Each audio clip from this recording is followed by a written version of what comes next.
የልጁም የኢየሱስ ክርስቶስ ጸጋ የመንፈስ ቅዱስ ኅብረትና አንድነት ከሁላችን ጋር ይሁን፣ አሜን። እንግዲህ እንደጀመር ነው ያው የኤፌሶንን ከምዕራፍ 6 ከቁጥር 10 እስከ 17 የሐዋርያውን ጳውሎስ ጠንካራ ምክሮችን እያየን እየተካፈል ነበር። ከነዚህ ትምህርቶች ውስጥ ያለቀ አይደለም፣ በሚቀጥለው የምናያቸው ክፍል ይኖራል። ዛሬ ግን እስቲ ከተማርናቸው፣ ከታጠቅናቸው፣ ካወቅናቸው እውነት ፕራክቲስ እንድናደርግ ነው የፈለግኩት። ፕራክቲስ እንድናደርግ በተለይ ኤፌሶን ቁጥር 17 ላይ የመንፈስን ሰይፍ ያዙ እርሱም የእግዚአብሔር ቃል ነው ይላል። በዚህ በእግዚአብሔር ሰይፍ በሆነው በእግዚአብሔር መንፈስ በእግዚአብሔር ቃል ምንድን ነው የምናየው? የሐሰተኛ አስተምህሮቶችን ነው የምንመለከተው። በተለይ በሐዋርያቶች ዘመን የነበረው በ60 በ50 በ70 ዓመተ ምህረት ላይ የነበሩትን ሐሰተኞች እንዴት ነው ሐዋርያቶች የገለጧቸው? እንዴት ነው የነበሩበትን ስታተስ ያሳዩን? ያንን አይተን ነው አሁን በመጨረሻው ዘመን ላይ ያሉትን በተለይ የሐሰተኛው ክርስቶስ መንገድ ጠራጊ የሆኑትን የምናይበት ማለት ነው። ስለዚህ አንደኛ ዮሐንስ ምዕራፍ 2 ከቁጥር 22 እስከ 25 ክፍል ድረስ ያለውን ነው የምናየው። ይህን ክፍል በደንብ አጠንክራችሁ እንድታዩ ትፈልጋለሁ። እዚህ ክፍል ላይ ስንመለከት ክርስቶስ አይደለም ብሎ ኢየሱስን ከሚክድ በቀር ሐሰተኛ ወይ ደግሞ ውሸተኛ ማን ነው ይላል ሐዋርያው ዮሐንስ። ክርስቶስንና አብን የሚክድ የክርስቶስ ተቃዋሚ ነው ይላል። ወልድን የሚክድ አብ ደግሞ የለውም ይላል። በወልድ የሚታመን ግን አብ ደግሞ አለው ይላል። እናንተስ ከመጀመሪያ የሰማችሁት በእናንተ ጸንቶ ይኑር። ከመጀመሪያ የሰማችሁት በእናንተ ቢኖር እናንተ ደግሞ በወልድና በአብ ትኖራላችሁ። እርሱ የሰጠን ተስፋ ይላል። እርሱ የሰጠን ተስፋ ይህም የዘላለም ሕይወት ነው ይላል። ይማጀን እንግዲህ ይሄ ከአብና ከወልድ ጋር የተያዘው የኔና የእናንተ የዘላለም ሕይወት ነው። ያን ተስፋ ማን ነው የሰጠው? ራሱ አብ ነው የሰጠው። አብ የሰጠው ተስፋ ልጁን እንደሚልክ ነበር። ልጁ መጣ፣ ተወለደ፣ ሞተ፣ ከሞት ተነሳ፣ በአባቱ ቀኝ ተቀመጠ ይለናል። እንደገና ደግሞ መንፈስ ቅዱስ ነው። ወልድ ደግሞ ከአብ ተቀብሎ መንፈስ ቅዱስን እንደሰጠን ባለፈው አይተናል። ስለዚህ ያ ተስፋ ተፈጽሟል በሕይወታችን። ይህንን ታዲያ እንዴት ነው ሐሰተኛ አስተማሪዎች እንዴት ነበር በሐዋርያት ዘመን ላይ የነበረው? አንዳንዶቹ አብ ነው በስጋ የተገለጠው ሊያምኑ ነበር።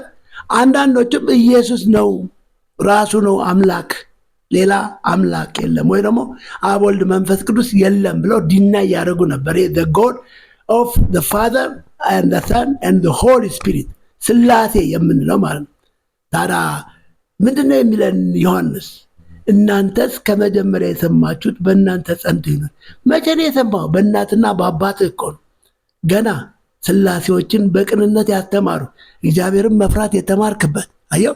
ከመጣ በኋላ ደግሞ በክርስቶስ ኢየሱስ አንድ አምላክነት በሱ አምነህ ድነህ የደህንነት ትምህርት ሲያስተምሩ ገና በእምነት ጮርቃ እያለ በምሳሌ እያደረጉ አብ ወልድ መንፈስ ቅዱስን እያስተማሩ ኅብረታችን ከአብ ጋር ከልጁም ከኢየሱስ ክርስቶስ ጋር ነው በሚለው በዛ መንፈስ ውስጥ አስገብተው አድገህ አንተ አሁን ሰማያዊ ተስፋ ውስጥ ገብተህ ርስት ወራሽ ሆነ፣ ሰላም ሆነ፣ ደስተኛ ሆነ።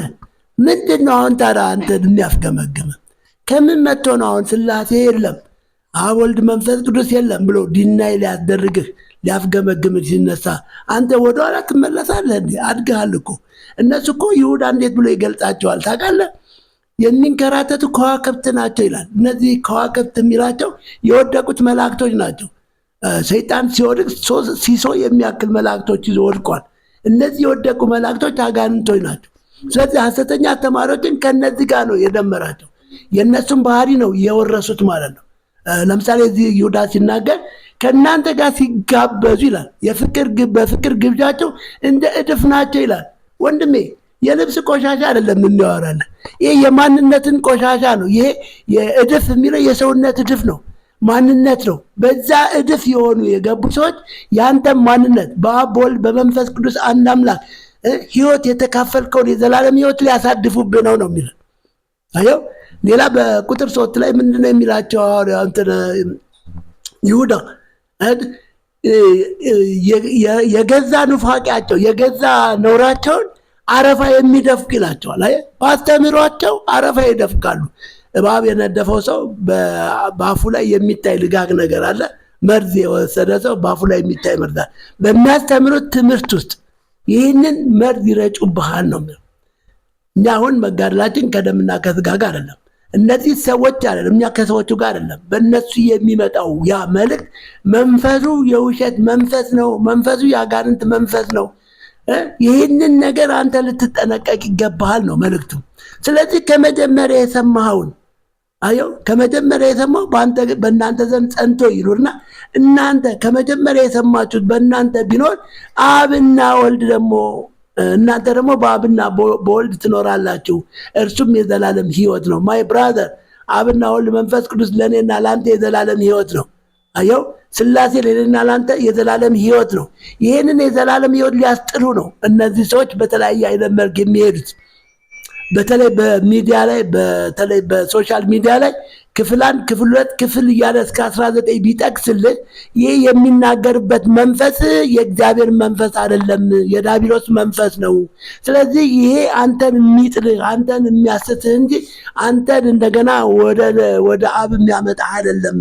ስለዚህ ከነዚህ ሰዎች ራቅ፣ ተጠንቀቅ። ሐዋርያ ጳውሎስ ለጢሞቴዎስ እንደመከረው ምክር መክርና ሁለተኛውን ክፍል አንዴ እንደግመዋለን። ከዛ ወደ ትምህርታችን ነው የምንመለሰው። ክፍል 2 እናየዋለን በኋላ ላይ። ስለዚህ ሐዋርያው ጳውሎስ ለጢሞቴዎስ እንዴት ነው የመከረው? በውሸት እውቀት ከተባለ ለዛ ዓለም ከሚመች ከከንቱ መለፍለፍና መከራከር ራቅ። ከዛት ራስን ጠብቅ። አንዳንዶች ይላል አሁን ሐዋርያው ጳውሎስ በዛ ሰዓት በ50ዎቹና በ60ዎቹ፣ አሁን ግን ብዙዎች ሊሆኑ ይችላሉ። አየው፣ አንዳንዶች ይላል ይህ እውቀት አለን ብለው ከእምነት ስተዋል። እነዚህ ሰዎች ከእምነት የሳቱ ናቸው። እነዚህ ሰዎች ክርስቶስን ክደው የአጋንንትን ህብረት ያደረጉ ናቸው።